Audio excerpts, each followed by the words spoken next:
Crafting in Columbia, the signature event of the South Carolina Craft Brewers Guild. We got Jared from Model A. This is a place that I frequented quite a bit because my cardiologist is in Rock Hill. Oh, okay. So Fort Bill, kissing cousins in town.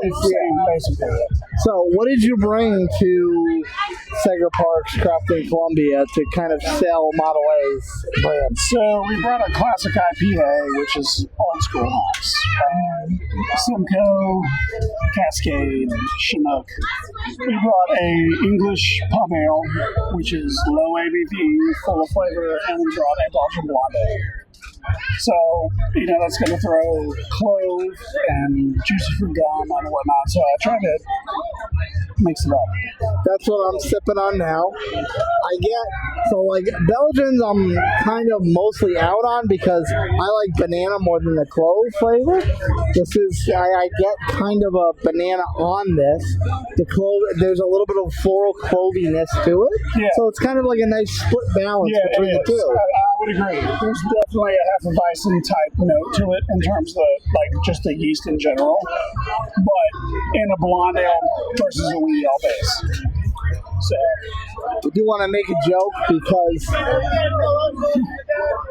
I tried the pub ale. I tried the pub ale, and I think your eyes lit up when I said this tastes like a better Boddington. Yes, Boddington is one of my favorite beers of all time. But to take your humility down a notch, I normally wear a sling over my back with all my gear in it that says nutmeg on the back, as you saw. And apparently the sling says nut me with the sling on. When he has the backpack on, it says nut me, and that's awkward. It is awkward. In general. Probably not something you want to be smart about. Yeah, especially at a ballpark, people drinking, All right, so the topic of the time is, of course, this liability insurance issue. Are there any messages you want to send out to the South Carolina legislature? Because they supposedly passed a law that fixed it, but it hasn't fixed the issues. There have been a lot of breweries that have fallen by the wayside. It's not all negative in the sense that I think anybody serving beer should have to go through a certification program to make sure that we're being safe. Mm-hmm.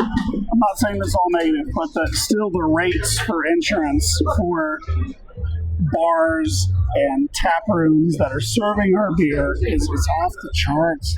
They're having to spend so much money on insurance that they can't afford to be open.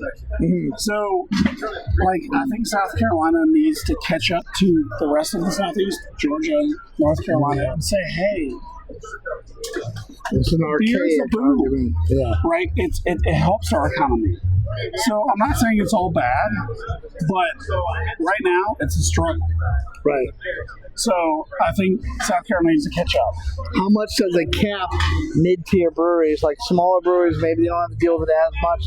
Big-tier breweries, they don't have to worry about it at all. Really, honestly, it's that middle. It's really more about tap rooms and bars that are paying this huge insurance premium for liquor liability, and they don't have the money to sustain it. So. Right.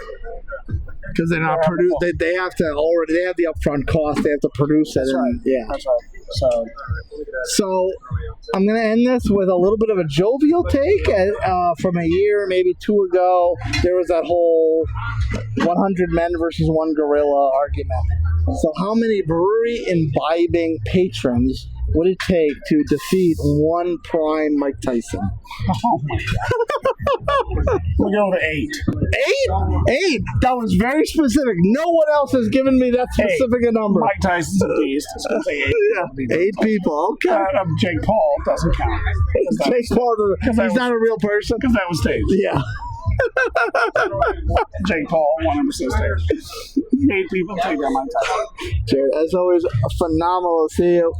Appreciate you. Model A, up in 4 mil, a fantastic beer, especially on traditional styles. See you next time.